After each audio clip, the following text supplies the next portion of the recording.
Assalamualaikum warahmatullahi wabarakatuh. Perkenalkan, nama saya Stri Febrieti dari jurusan S1 Intek D3 Akuntansi. Sebelumnya saya ingin mengucapkan terima kasih kepada dosen pembimbing saya, Ibu Dr. Elvira Lutan SE, MSI AKCA, yang telah membimbing saya selama ini, sehingga saya dapat melakukan seminar hasil pada hari ini. Dan juga saya berterima kasih kepada dosen penguji saya nantinya dan juga teman-teman yang hadir pada seminar saya kali ini.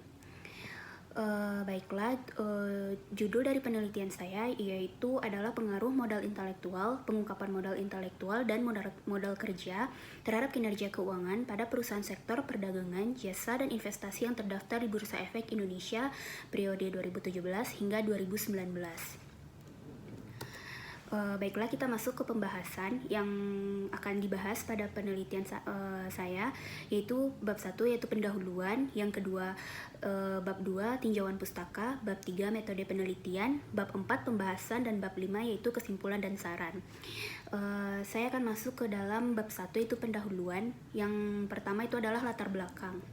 Dalam perkembangan teknologi dan globalisasi, mengharuskan perusahaan agar tetap bertahan dalam menjalankan bisnisnya dengan mengubah dari bisnis yang didasarkan pada tenaga kerja, labor-based business, menjadi berdasarkan pengetahuan, yaitu knowledge-based business. Industri yang sebelumnya menggunakan aset berwujud sebagai tumpuan, kini mulai memperhatikan betapa pentingnya dan berpotensinya aset tak berwujud dalam meningkatkan kinerja serta nilai perusahaan. Aset tak berwujud erat kaitannya dengan modal intelektual. Modal intelektual merupakan cara memperoleh keunggulan kompetitif dan menjadi komponen yang sangat penting bagi kemakmuran, pertumbuhan, dan perkembangan perusahaan di era ekonomi baru berbasis pengetahuan.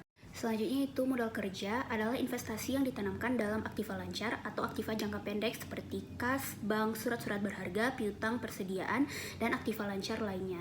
Periode perputaran modal kerja yang pendek berarti bahwa tingkat perputaran modal kerja semakin cepat. Perputaran modal kerja diharapkan akan menghasilkan tingkat pengembalian yang menguntungkan bagi perusahaan yang diperoleh dari hasil penjualan. Dari hasil penjualan yang tinggi, perusahaan akan mendapatkan keuntungan yang semakin meningkat. Oleh karena itu, modal intelektual dan modal kerja merupakan dua modal yang sangat penting dalam kegiatan operasional perusahaan untuk mencapai tujuan perusahaan. Meskipun sama-sama modal yang diperlukan perusahaan, tetapi kedua modal tersebut merupakan dua hal yang berbeda. Oleh karena itu, peneliti bermaksud akan meneliti bagaimana kedua modal tersebut mempengaruhi penilaian kinerja perusahaan dengan menggunakan kinerja keuangan yang diukur dengan menggunakan rasio ROA dan ROE. Selanjutnya kita masuk ke rumusan masalah. Pada penelitian saya kali ini, rumusan masalahnya terdiri dari 6. Yang pertama itu adalah apakah modal intelektual memiliki pengaruh yang signifikan terhadap ROA. Yang kedua, apakah pengungkapan modal intelektual memiliki pengaruh yang signifikan terhadap ROA. Yang ketiga, apakah modal kerja memiliki pengaruh yang signifikan terhadap ROA. Yang keempat, apakah modal intelektual memiliki pengaruh yang signifikan terhadap ROE. Yang kelima, apakah pengungkapan modal intelektual memiliki pengaruh yang signifikan terhadap ROE. Dan yang keenam, apakah modal kerja memiliki pengaruh yang signifikan terhadap ROE. Selanjutnya, tujuan penelitian saya kali ini adalah bertujuan untuk menjelaskan bagaimana pengaruh dari modal intelektual, pengungkapan modal intelektual, dan modal kerja terhadap kinerja keuangan, di mana modal intelektual menggunakan VAIC atau Value Added Intellectual Coefficient sebagai alat ukur untuk mengukur efisiensi dari modal intelektual. Selanjutnya, pengungkapan modal intelektual yang diukur dengan indeks pengungkapan modal intelektual, dan modal kerja yang menggunakan WCT atau Working Capital Turnover atau perputaran modal kerja sebagai alat ukur untuk mengukur efisiensi dari modal kerja, sedangkan kinerja keuangan diukur dengan menggunakan rasio ROA dan ROE. Selanjutnya, manfaat penelitian pada penelitian kali ini bagi perusahaan yaitu untuk mengetahui bagaimana pengaruh modal intelektual, pengungkapan modal intelektual, dan modal kerja terhadap kinerja keuangan. Yang kedua itu bagi peneliti sebagai sarana penambah ilmu untuk penerapan ilmu pengetahuan yang telah didapat selama perkuliahan dan diaplikasikan dalam penelitian berdasarkan metode ilmiah. Dan yang ketiga bagi masyarakat sebagai informasi tambahan yang sewaktu-waktu dapat membantu menyelesaikan suatu persoalan. Lalu selanjutnya itu adalah sistematika penelitian. Adapun sistematika penelitian ini adalah sebagai berikut. Yang pertama itu adalah bab 1 yang yaitu pendahuluan. Bab ini meliputi latar belakang, rumusan masalah, tujuan penelitian, manfaat penelitian, dan sistematika penulisan. Yang kedua itu adalah tinjauan pustaka. Bab ini menguraikan tentang landasan teori etis dan kerangka konseptual yang menguraikan tentang teori, hipotesis, dan model pengumpulan data. Bab 3 itu metode penelitian. Bab ini membahas tentang populasi dan sampel, definisi operasional variabel penelitian, jenis dan teknik pengambilan data, dan metode analisis data. Bab 4, hasil penelitian dan pembahasan. Bab ini menguraikan hasil penelitian dan pembahasan yang menguraikan tentang deskripsi data, gambaran data, analisis data, dan pembahasan untuk masing-masing variabel. Yang terakhir itu bab 5, penutup. Bab ini menguraikan tentang hasil penelitian yang diperoleh setelah melakukan penelitian, serta keterbatasan dalam penelitian dan saran yang dapat dipertimbangkan bagi penelitian di masa depan. Selanjutnya yaitu bab 2 tentang tinjauan pustaka. Yang pertama itu terdiri dari landasan teori. Landasan teori yang pertama itu teori berbasis sumber daya atau research based theory. Research based theory menyatakan bahwa perusahaan memiliki keunggulan bersaing dan mampu mengarahkan perusahaan untuk memiliki kinerja jangka panjang yang baik.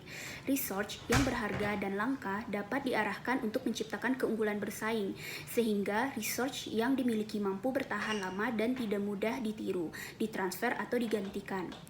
Berdasarkan pendekatan research-based theory, dapat disimpulkan bahwa sumber daya yang dimiliki perusahaan berpengaruh terhadap kinerja perusahaan yang pada akhirnya akan meningkatkan nilai perusahaan.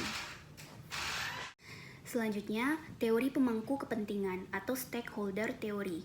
Berdasarkan teori stakeholder, manajemen organisasi diharapkan untuk melakukan aktivitas yang dianggap penting oleh stakeholder mereka dan melaporkan kembali aktivitas-aktivitas tersebut kepada stakeholder.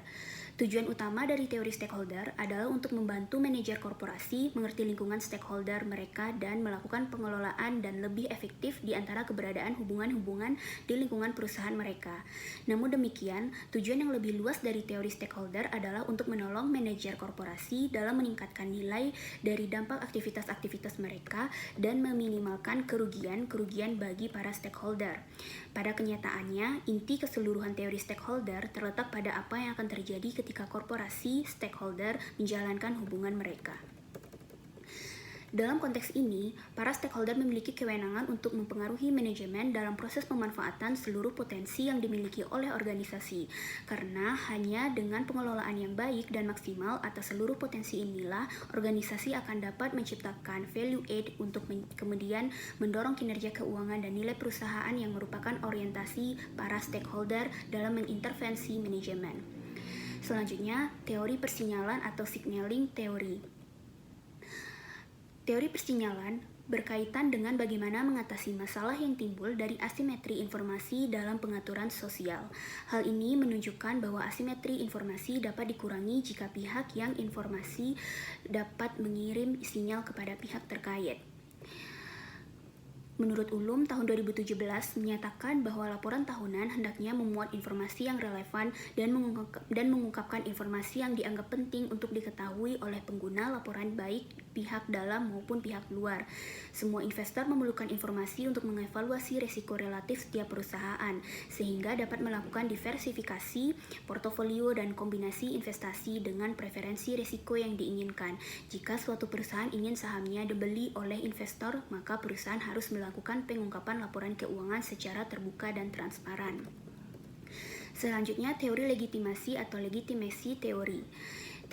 Teori legitimasi sangat erat hubungannya dengan pelaporan IC atau intellectual capital dan juga erat hubungannya dengan penggunaan metode content analysis sebagai ukuran dari pelaporan tersebut. Perusahaan sepertinya lebih cenderung untuk melaporkan intelektual mereka jika mereka memiliki kebutuhan khusus untuk melakukannya. Hal ini mungkin terjadi ketika perusahaan menemukan bahwa perusahaan tersebut tidak mampu melegitimasi statusnya berdasarkan tangible asset yang umumnya dikenal sebagai simbol kesuksesan perusahaan. Menurut pandangan teori legitimasi, perusahaan akan terdorong untuk menunjukkan kapasitas IC-nya atau intelektual kapitalnya dalam laporan keuangan untuk memperoleh legitimasi dari publik atas kekayaan intelektual yang dimilikinya. Pengakuan legitimasi publik ini menjadi penting bagi perusahaan untuk mempertahankan eksistensinya dalam lingkungan sosial perusahaan. Selanjutnya, kita masuk ke dalam modal intelektual. Modal intelektual, menurut Sawarjuwono tahun 2012, merupakan pengetahuan itu sendiri yang didukung proses informasi untuk menjalin hubungan dengan pihak luar. Jadi pengetahuan yang dimiliki karyawan akan menjadi intelektual kapital bila diciptakan, dipelihara, dan ditransformasikan dan dimanage sehingga mempunyai manfaat terhadap perusahaan. Jika tidak, maka pengetahuan tersebut tidak ada artinya.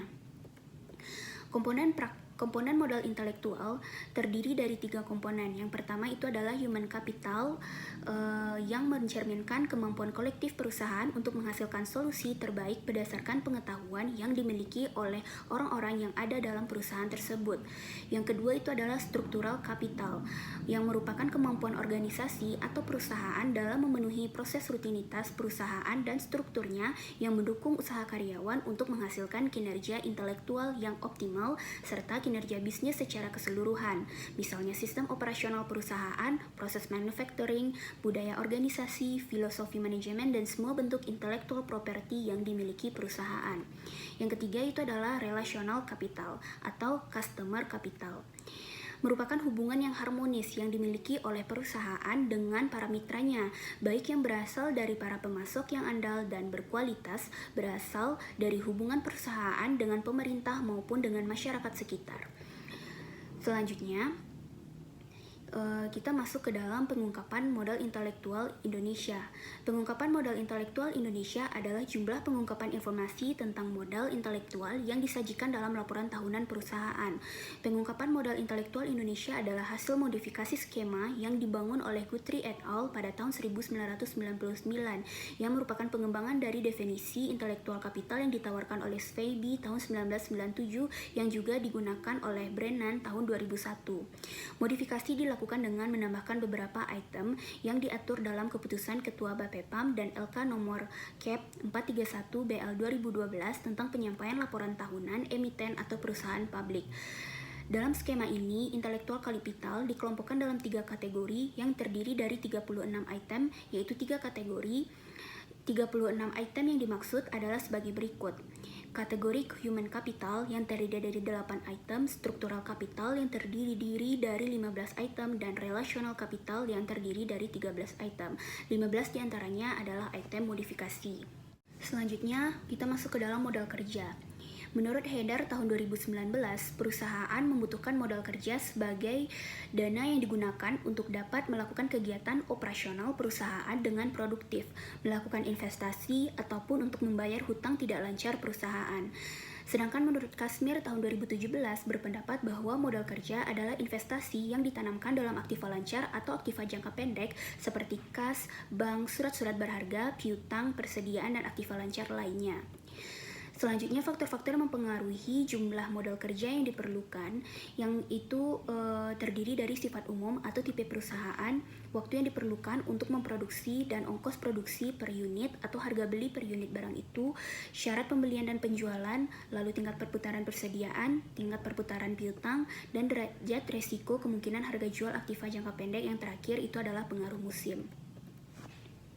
Selanjutnya, penelitian terdahulu. Beberapa penelitian terdahulu yang membahas tentang penelitian ini yaitu ada Wahyu Widarjo pada tahun 2011, lalu ada Niswah Baroroh pada tahun 2013, lalu ada Marlina Widianti dan Samadi Webakar pada tahun 2014, lalu ada Rahma Nurul Aida dan Evi Rahmawati tahun 2015, ada Nasif Oskan Sinan Cakan dan Murad Kacyacan tahun 2017, lalu ada Neza Nurul Amalia dan Dadan Rahdian pada tahun 2019. Selanjutnya itu adalah kerangka pemikiran, di mana variabel X atau variabel independen itu terdiri dari modal intelektual yang diukur dengan FAIC, lalu pengungkapan modal intelektual yang diukur dengan indeks ICD, lalu yang ketiga itu modal kerja yang diukur dengan perputaran modal kerja.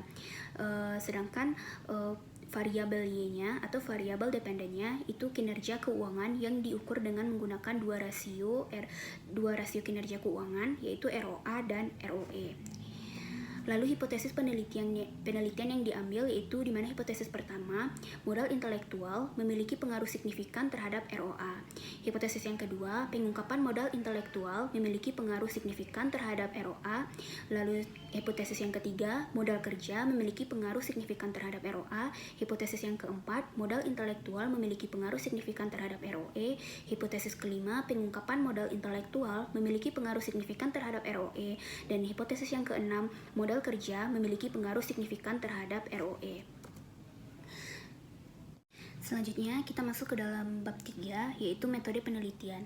Di mana jenis penelitian pada saya yaitu penelitian kuantitatif. Populasi dan sampel yang digunakan yaitu perusahaan yang termasuk ke dalam sektor perdagangan, jasa dan investasi yang terdaftar di Bursa Efek Indonesia periode 2017 hingga 2019. Teknik pengumpulan datanya itu data sekunder dengan mengumpulkan data laporan tahunan perusahaan. Selanjutnya, variabel penelitian yang saya gunakan yaitu ada dua, yaitu variabel dependen dan variabel independen. Di mana variabel independen terdiri dari modal intelektual, dan yang kedua pengungkapan modal intelektual, dan yang ketiga modal kerja. Variabel dependen yang saya gunakan itu adalah kinerja keuangan dengan menggunakan dua rasio yaitu ROA dan ROE. Oke, sebelumnya saya akan menjelaskan tentang modal intelektual yang diukur dengan VAIC. Di mana variabel intelektual kapital yang dimaksud dalam penelitian ini adalah efisiensi kinerja modal intelektual yang merupakan penciptaan nilai yang diperoleh atas pengelolaan modal intelektual. Pengukuran kinerja modal intelektual berdasarkan modal yang dikembangkan oleh Pulich tahun 1998 dengan menggunakan alat ukur VAIC yang terdiri dari Value Add of Capital Employed atau VACA. Lalu yang kedua itu adalah Value Add Human Capital atau VAHU, dan yang ketiga itu adalah struktur capital value add atau STVA. Dimana cara mencari VACA-nya yaitu dengan Value Add dibagi dengan capital employed, lalu VAHU yaitu value add dibagi dengan human capital, lalu STVA struktur capital dibagi dengan value add. Cara mencari value add ini ada dua cara. Yang pertama itu dengan out dikurang in.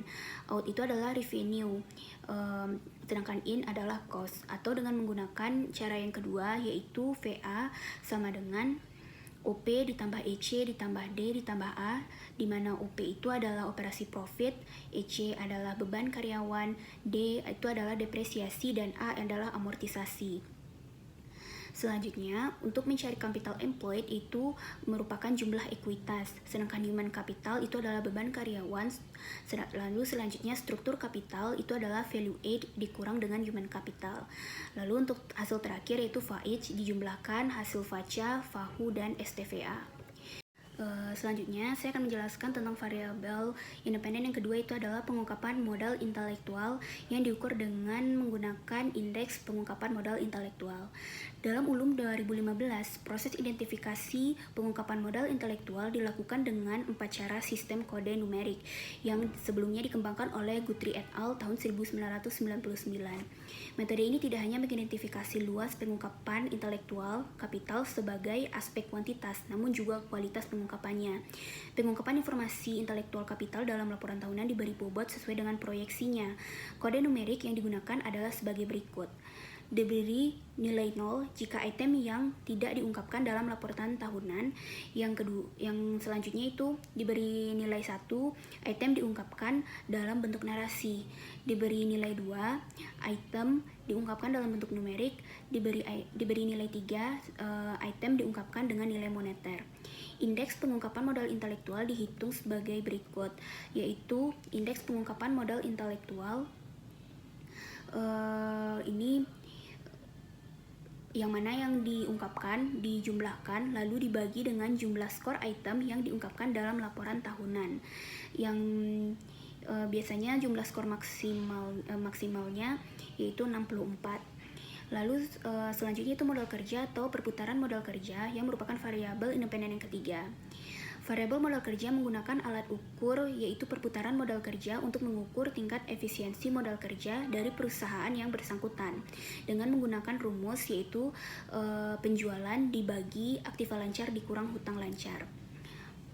Selanjutnya, untuk variabel dependen atau Y, yaitu kinerja keuangan diukur dengan menggunakan ROA dan ROE, di mana ROE cara mencarinya itu laba bersih dibagi dengan total aktiva, lalu ROE yaitu laba bersih dibagi dengan total ekuitas. Lalu selanjutnya itu adalah metode analisis data. Statistik deskriptif. Analisis deskriptif dilakukan pada masing-masing variabel untuk mengetahui rata-rata, nilai maksimum, nilai minimum, dan standar defisiasi. Lalu selanjutnya untuk uji asumsi klasik itu terdiri dari uji normalitas, uji autokorelasi, uji multikolinearitas, dan uji heteroskedastisitas. Yang pertama itu adalah uji normalitas. Hasil uji normalitas bertujuan untuk menguji apakah model regresi variabel pengganggu atau residual memiliki distribusi normal.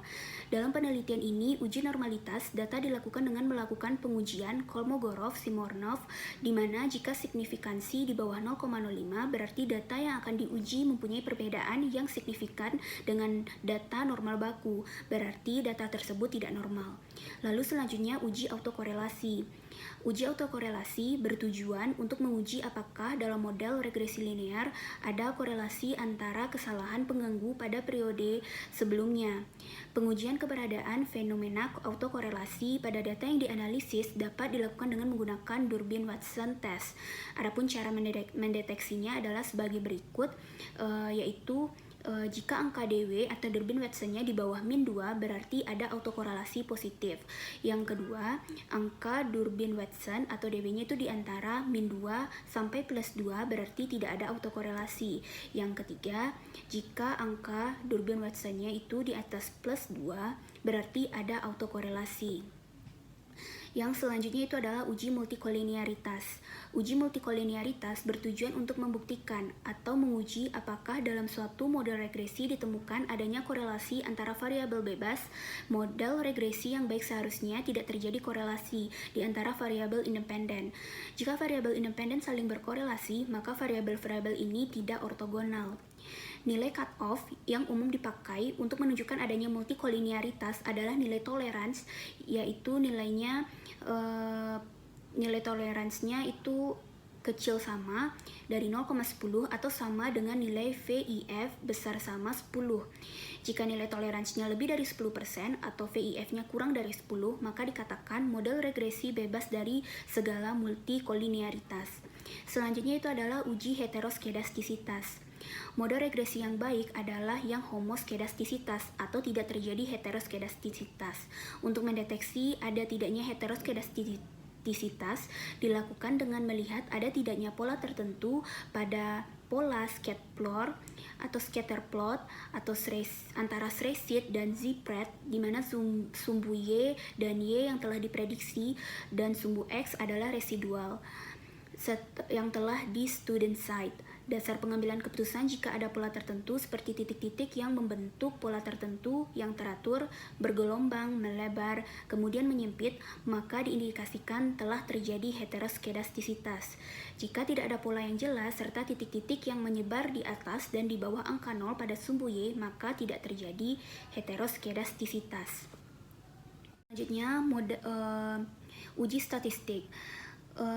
Uji hipotesis yang digunakan pada penelitian ini menggunakan model regresi linear berganda dengan menggunakan software SPSS untuk memprediksi pengaruh antara variabel dependen yaitu kinerja keuangan dengan alat ukur ROA dan ROE dengan variabel independennya yang terdiri dari modal intelektual, pengungkapan modal intelektual, dan modal kerja. Selanjutnya, model ini juga untuk melihat pengaruh dua atau lebih variabel independen terhadap variabel dependen dengan menggunakan dua model, yaitu model pertama dengan kinerja keuangan yang diukur dengan rasio ROA, lalu variabel independennya sama. Lalu untuk model yang kedua yaitu kinerja keuangannya diukur dengan alat ukur ROE dengan variabel independennya juga yang sama. Dengan tingkat signifikansinya yang 5%, maka kriteria pengujian adalah sebagai berikut. Yang pertama, jika nilai signifikan T kecil dari 0,05, maka H0 ditolak. Artinya, terdapat terdapat pengaruh yang signifikan antara satu variabel independen dengan variabel dependen. Lalu yang kedua, jika nilai signifikan T besar dari 0,05, maka H0 diterima. Artinya tidak ada pengaruh yang signifikan antara satu variabel independen terhadap variabel dependen. Selanjutnya, pengujian hipotesis yang digunakan pada penelitian ini menggunakan uji T dan uji koefisien determinasi. Yang pertama itu adalah uji T. Penelitian ini menggambarkan suatu hubungan di mana satu atau lebih variabel independen mempengaruhi variabel lainnya. Sehingga dapat dibuktikan kebenaran hipotesis yang diajukan secara parsial dengan ketentuan apabila T hitung besar dari T tabel, maka variabel independen dapat menerangkan variabel dependennya. Atau dengan kata lain, terdapat pengaruh yang signifikan di antara dua variabel yang diteliti. Yang kedua, apabila T hitung kecil dari T tabel, maka variabel independen tidak dapat menerangkan variabel terikatnya, atau dengan kata lain, tidak terdapat pengaruh di antara dua variabel yang diteliti. Selanjutnya itu adalah uji koefisien determinasi. Koefisien determinasi pada intinya mengukur seberapa jauh kemampuan model dalam menerangkan variabel dependen. Koefisien determinasi atau adjusted R-square mengidentifikasi kemampuan persamaan regresi untuk menunjukkan tingkat penjelasan model terhadap variabel dependen. Menurut Ghazali pada tahun 2011, koefisien determinasi mengukur seberapa jauh kemampuan model dalam menerangkan variasi variabel independen. Koefisien determinasi ini digunakan karena dapat menjelaskan kebaikan dari model regresi dalam memprediksi variabel dependen. Semakin tinggi nilai koefisien determinasi, maka akan semakin baik pula kemampuan variabel independen dalam menjelaskan variabel dependennya. Selanjutnya, kita masuk ke dalam bab 4, yaitu pembahasan. Kriteria pemilihan sampel, yaitu perusahaan sektor perdagangan, jasa, dan investasi yang terdaftar di Bursa Efek Indonesia periode 2017 hingga 2019, yaitu sebanyak 174 perusahaan. Lalu, kriteria kedua, perusahaan sektor perdagangan, jasa, dan investasi yang terdaftar di Bursa Efek Indonesia yang menerbitkan laporan tahunan yang lengkap periode 2017 hingga 2019.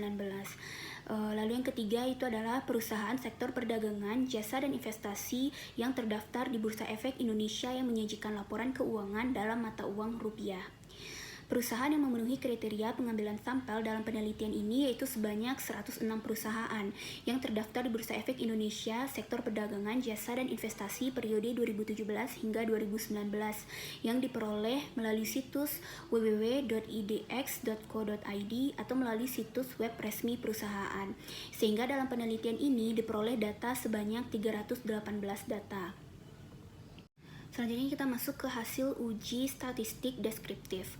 Berdasarkan tabel yang tertera, hasil uji statistik deskriptif dapat diketahui bahwa jumlah sampel dalam penelitian ini adalah sebanyak 318 sampel, di mana variabel dependen dalam penelitian ini untuk model pertama yaitu adalah ROA. Tabel di atas menunjukkan bahwa ROA memiliki nilai minimum min 3,0937 dan nilai maksimum 0,4110, sedangkan rata-rata dari nilai ROA adalah min 0,0021 dan standar defisiasi 0,236292. Variabel dependen model 2 yaitu ROE yang memiliki nilai minimum sebesar min 3,5331 dan nilai maksimum sebesar 103,8385, sedangkan untuk nilai rata-ratanya sebesar 0,33336 dan standar defisiasi sebesar 5,865031. Selanjutnya, variabel independen untuk yang pertama yaitu modal intelektual yang diukur dengan FAIJ. Memiliki nilai minimum yaitu min 64,4169, nilai maksimumnya 78,4902 dan minnya atau rata-ratanya 2,1545 dan standar defisiasinya itu 10,014106. Lalu selanjutnya untuk variabel independen yang kedua itu adalah pengungkapan modal intelektual. yaitu memiliki nilai minimum 0,1094, nilai maksimumnya 0,4688, nilai rata-ratanya 0,2821, dan standar defisiasinya 0,069866. Selanjutnya untuk variabel independen yang ketiga yaitu modal kerja yang diukur dengan menggunakan WCT, yaitu nilai minimumnya min 205,9073, nilai maksimumnya 1999,7097, minnya atau rata-ratanya 11,8765, dan standar deviasi 116,3055630. Selanjutnya, kita masuk ke hasil uji asumsi klasik yang pertama, yaitu hasil uji normalitas. Dalam penelitian ini, uji normalitas data dilakukan dengan melakukan pengujian Kolmogorov-Smirnov, di mana jika signifikansi di bawah 0,05 berarti data yang akan diuji mempunyai perbedaan yang signifikan dengan data normal baku, berarti data tersebut tidak normal. Data pengujian hasil uji normalitas dengan menggunakan Kolmogorov-Smirnov untuk model 1 bisa dilihat pada PowerPoint yang tertera. Di sini dari hasil uji normalitas tersebut dapat diperoleh nilai signifikannya sebesar 0,200. Berarti angka ini lebih besar dari 0,05. Maka dapat disimpulkan bahwa data tersebut berdistribusi normal. Selanjutnya untuk model 2 dapat dilihat pada PowerPoint, maka dapat diperoleh nilai signifikannya itu sebesar 0,69, dan ini berarti angka ini lebih besar dari 0,05 dan juga dapat disimpulkan bahwa data berdistribusi normal. Selanjutnya, kita masuk ke hasil uji autokorelasi yang diukur dengan menggunakan Durbin Watson test, yang dimana jika angka DW-nya atau Durbin Watson-nya itu di bawah min 2 berarti ada autokorelasi positif. Kalau angka DW-nya di antara min 2 hingga plus 2 berarti tidak ada autokorelasi, dan terakhir jika angka DW-nya itu di atas plus 2 maka ada autokorelasi negatif. Di sini kita dapat lihat hasil uji autokorelasi untuk model yang pertama, di mana dengan menggunakan variabel dependennya ROA, dapat diambil kesimpulan nilai DW-nya itu sebesar 1,654, di mana nilai ini terletak di antara min 2 sampai plus 2, sehingga dapat disimpulkan bahwa data dalam model penelitian ini tidak ada korelasi. Selanjutnya untuk model yang kedua, hasil uji autokorelasinya bisa dapat dilihat dari PowerPoint dengan variabel dependennya itu adalah dengan menggunakan alat ukur ROE. Dapat diambil kesimpulan bahwa Durbin Watson-nya itu sebesar 1,656. Nilai ini terletak di antara min 2 sampai plus 2, sehingga dapat disimpulkan bahwa dalam model penelitian ini tidak ada autokorelasi. Selanjutnya kita masuk ke hasil uji multikolinearitas, di mana uji multikolinearitas ini bertujuan untuk membuktikan atau menguji apakah dalam suatu model regresi ditemukan adanya korelasi antar variabel bebas independen. Nilai cutoff yang umum dipakai untuk menunjukkan adanya multikolinearitas adalah nilai tolerance kecil sama 0,10 atau sama dengan nilai VIF besar sama dengan 10. Jika nilai toleransinya lebih dari 10% atau VIF-nya kurang dari 10, maka dikatakan model regresi bebas dari segala multikolinearitas. Hasil uji multikolinearitas pada penelitian ini dapat dilihat pada PowerPoint yang tertera, di mana untuk model 1 dengan variabel dependen alat ukurnya digunakan ROA dapat diambil kesimpulan bahwa FIF untuk seluruh variabel bebas itu kecil dari 10, dan begitu juga nilai toleransinya besar dari 0,10. Hal ini dapat disimpulkan bahwa model regresi tersebut bebas dari multikolinearitas.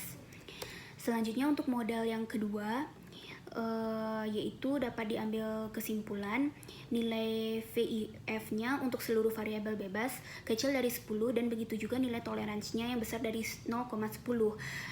Dan juga hal ini dapat disimpulkan bahwa model regresi tersebut juga bebas dari multikolinearitas.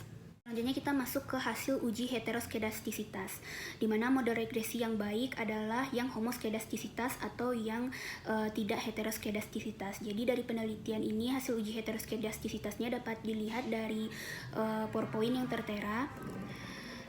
Di sini kita dapat melihat gambarnya dari untuk model 1 gambarnya dengan menggunakan gambar grafik scatter plot. Terlihat bahwa tidak ada pola yang jelas serta titik-titik menyebar di atas dan di bawah angka 0 pada sumbu Y, dan maka dapat disimpulkan jika tidak terjadi heteroskedastisitas dalam penelitian ini. Ini juga sama untuk model kedua, dapat dilihat bahwa tidak ada juga pola yang jelas serta titik-titik yang menyebar di atas dan di bawah angka 0 pada sumbu Y, dan juga dapat disimpulkan tidak terjadi heteroskedastisitas dalam penelitian ini. Selanjutnya, selain menggunakan grafik scatter plot, juga digunakan uji Glatzer. Uji Glatzer itu mengusulkan untuk meregresi nilai absolut residual terhadap variabel independen. Nah, jika variabel independen memiliki nilai signifikan besar dari 0,05, berarti model bebas dari heteroskedastisitas, dan begitu juga sebaliknya jika variabel independen memiliki nilai signifikannya yang kecil dari 0,05, maka terjadi heteroskedastisitas. Untuk hasil uji heteroskedastisitas menggunakan uji Glatzer dapat dilihat pada PowerPoint.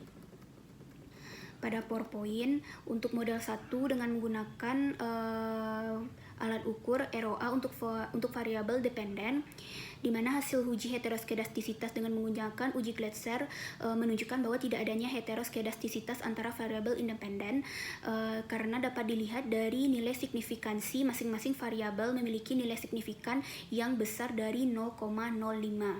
Selanjutnya untuk model yang kedua, hasil uji heteroskedastisitas dengan menggunakan uji Glatzer, di mana variabel dependen yang digunakan yaitu ROE, dapat dilihat bahwa juga tidak adanya heteroskedastisitas karena dilihat dari nilai signifikansi masing-masing variabelnya memiliki nilai signifikan yang besar dari 0,05.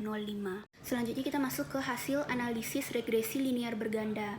Hasil uji regresi linear berganda untuk modal yang pertama yaitu Y sama dengan min 0,476 ditambah 0,004, X1 ditambah 1,852, X2 ditambah 0,001, X3.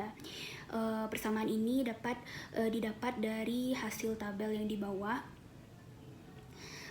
di mana keterangan dari hasil pengujiannya dapat dijelaskan di mana nilai konstanta sebesar min 0,476 menunjukkan bahwa apabila variabel independen yaitu VH, ICD, dan WCT dianggap konstan bernilai 0, maka nilai variabel dependen yaitu ROA adalah sebesar min 0,476. Yang selanjutnya koefisien regresi VH mempunyai nilai positif sebesar 0,004. Hal ini dapat diartikan bahwa setiap kenaikan 1 poin VH menyebabkan nilai ROA naik sebesar 0,04. Lalu selanjutnya koefisien ICD yang merupakan pengungkapan modal intelektual kapital mempunyai nilai positif sebesar 1,852. Hal ini dapat diartikan bahwa setiap kenaikan 1 poin ICD menyebabkan nilai ROA naik sebesar 1,852.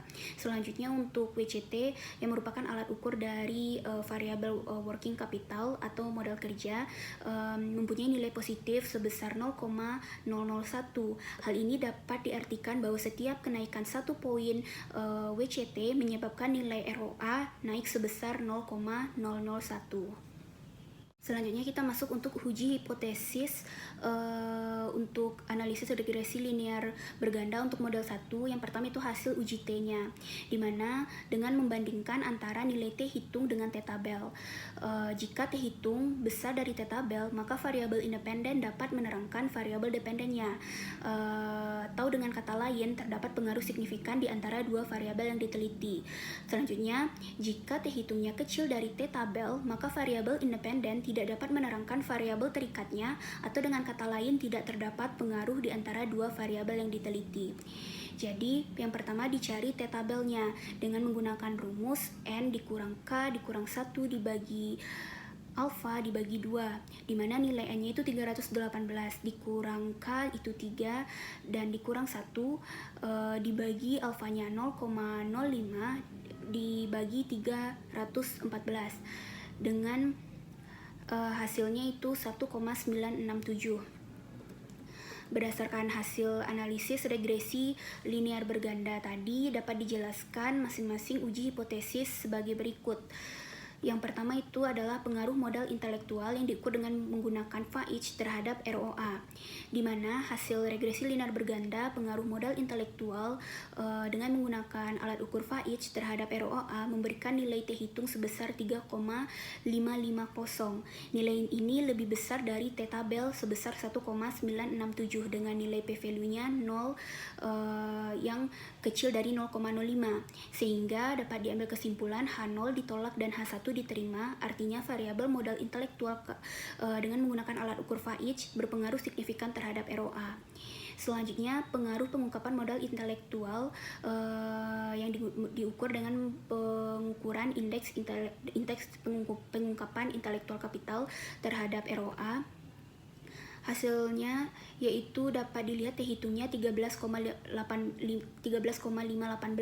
Nilai ini lebih besar dari T tabel sebesar 1,967 dengan nilai p-value-nya 0 kecil dari 0,05, sehingga H0 ditolak dan H1 diterima. Artinya variabel pengungkapan modal intelektual atau X2-nya itu berpengaruh signifikan terhadap ROA. Lalu selanjutnya itu adalah pengaruh modal kerja yang diukur dengan menggunakan working capital turnover terhadap ROA. Bagaimana pengaruhnya? Dan dapat dilihat hasil T hitungnya itu sebesar 3,621. Artinya ini lebih besar dari nilai T tabel 1,967 dengan nilai p-value-nya 0 kecil dari 0,05, sehingga H0 ditolak dan H1 diterima. Artinya variabel modal kerja dengan alat ukurnya WCT berpengaruh signifikan terhadap ROA. Kita masuk ke hasil uji koefisien determinasi untuk yang model 1, yaitu dimana koefisien determinasi ini pada intinya mengukur seberapa jauh kemampuan modal dalam menerangkan variabel dependennya. Jadi hasil dari uji koefisien determinasi dapat dilihat dari yang tertera pada PowerPoint, di mana variabel dependennya itu adalah ROA. Jadi dapat diambil kesimpulan bahwa nilai adjusted R square-nya itu diperoleh sebesar 0,474 atau di dalam persen kan 47,4%. Artinya FAIC, ICD, dan WCT yang merupakan alat ukur dari variabel independen yang terdiri dari modal intelektual, pengungkapan modal intelektual, dan working capital atau modal kerja dapat mempengaruhi ROA sebesar 47,4%, sedangkan sisanya yaitu 52,6 dipengaruhi oleh faktor lain.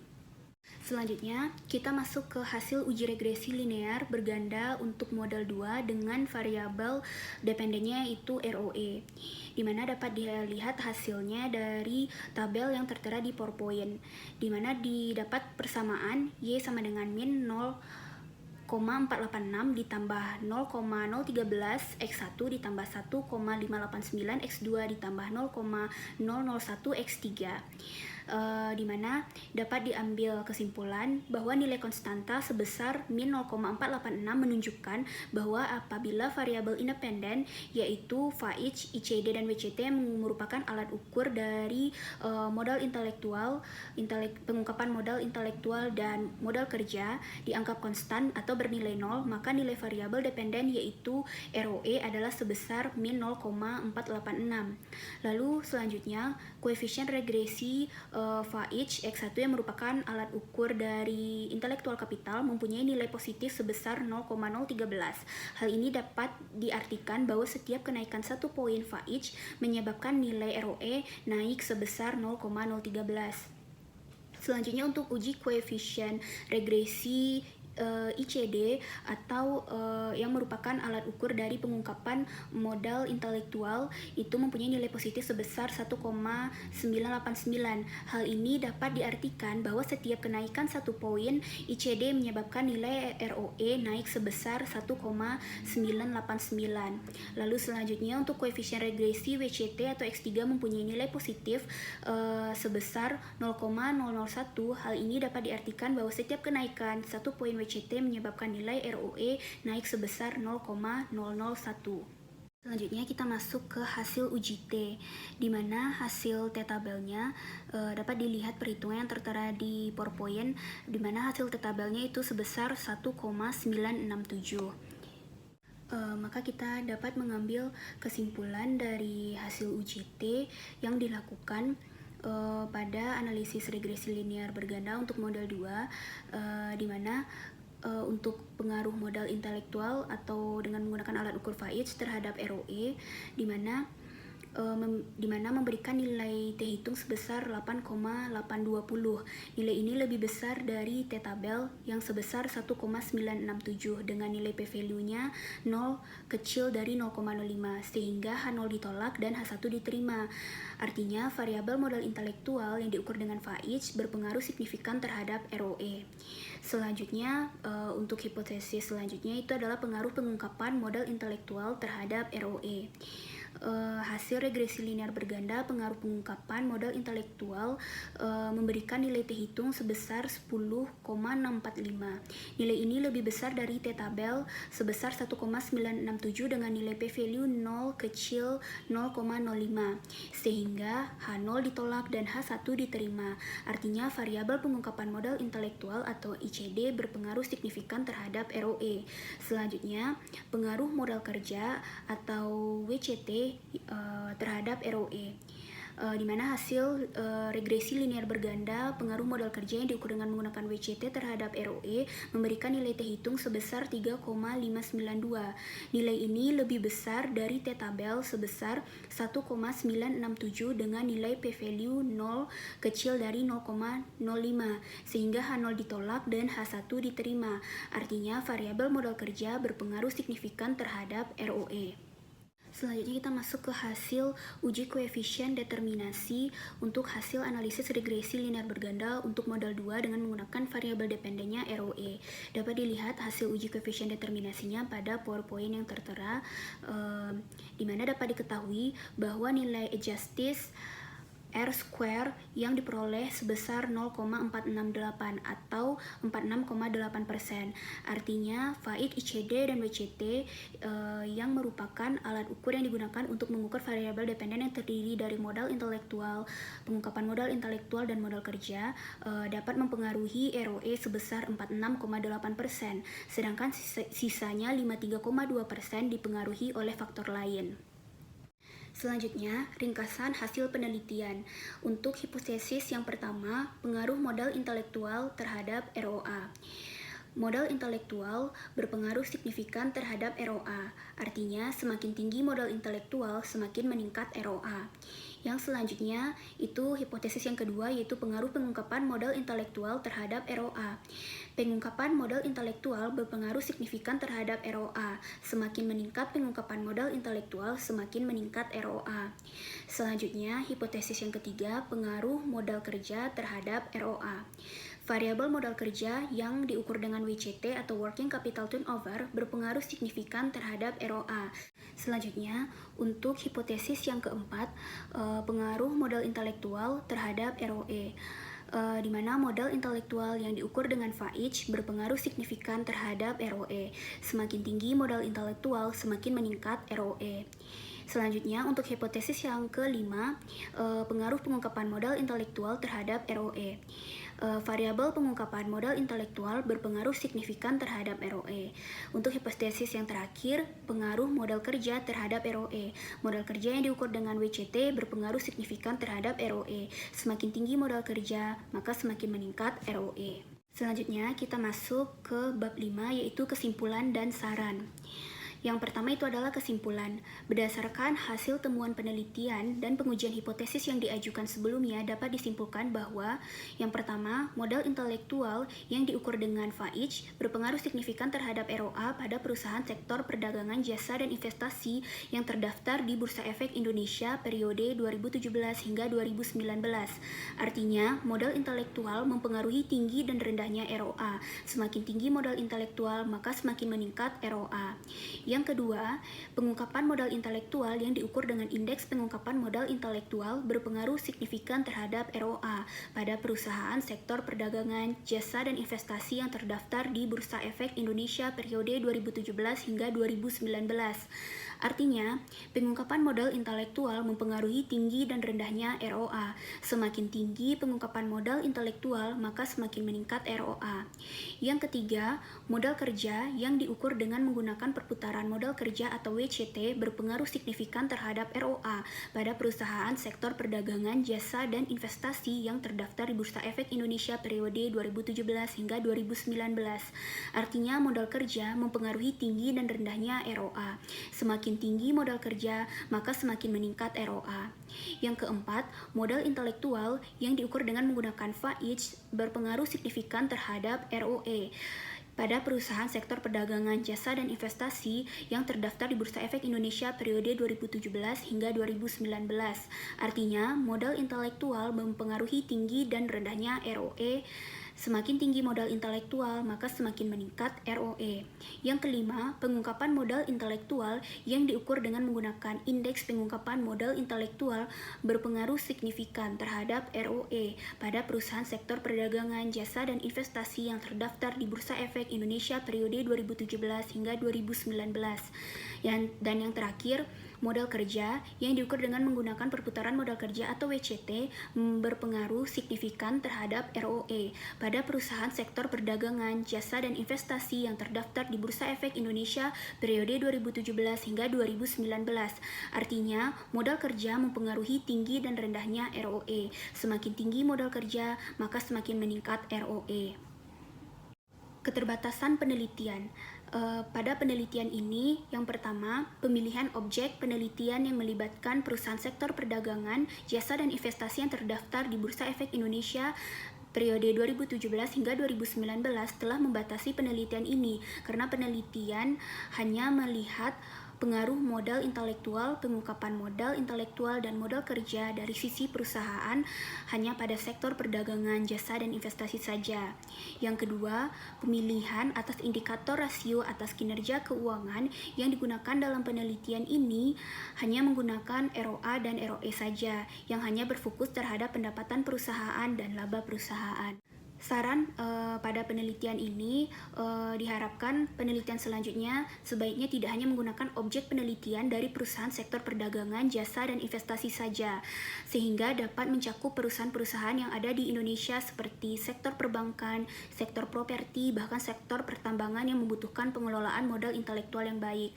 Selanjutnya, penelitian selanjutnya mungkin dapat mempertimbangkan untuk menggunakan ukuran kinerja pasar yang berbasis market value dengan menggunakan rasio seperti market capitalization, earning per share, dan rasio employee productivity.